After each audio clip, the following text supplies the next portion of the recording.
गोविंदा आला रे आला, अरे बोल बजरंग बली की जयचा जयघोष करत पुण्यात 35 मंडळांनी एकत्र येत दहीहंडी उत्सव मोठ्या उत्साहात साजरा केला।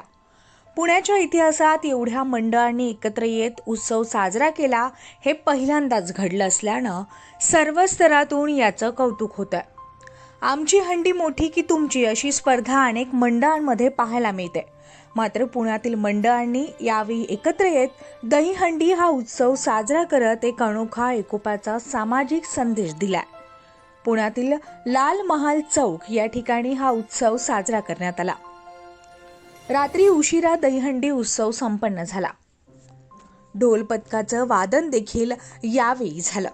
अनेक जण गोविंदाच्या गाण्यावर थिरकले देखील आणि त्यानंतर पथकांनी कडक सलामी दिली। त्यानंतर आला तो श्वास रोखून धरणारा क्षण।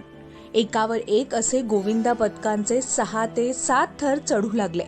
अशा रीतीनं मोठ्या जल्लोषात पुण्यामध्ये दहीहंडी उत्सव साजरा झाला।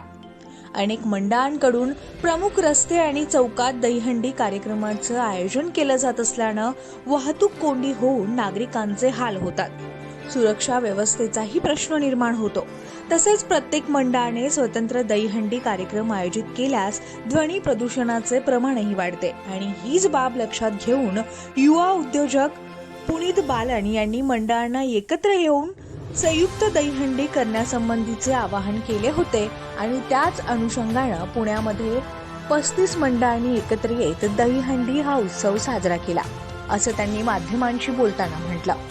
की पुणेकरांसाठी सर्वात आधीचे चांगली गोष्ट आहे की 35 मंडळ यांनी एक समाज परिवर्तन केला आहे।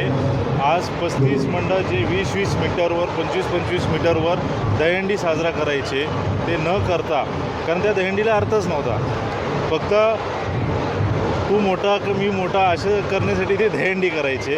पण हे 35 मंडळ एकत्र येऊन आज इथे एक समाजात प्रबोधन समाज परिवर्तन केलं आहे आणि या ऐतिहासिक चौकात ज्याच्याने ट्रॅफिक कोंडी कमी होईल, ध्वनी प्रदूषण कमी होईल आणि मुख्य म्हणजे पोलीस आणि प्रशासनावर दबाव कमी होईल, ह्या गोष्टीसाठी हे मंडळ एकत्र येऊन हे संयुक्त दहीहंडी सुरू केली आहे। एकंदरीतच या अशा अनोख्या दहीहंडीचं सर्व स्तरातून कौतुक होत आहे। Shivani Dhumar, news 18 local, Pune.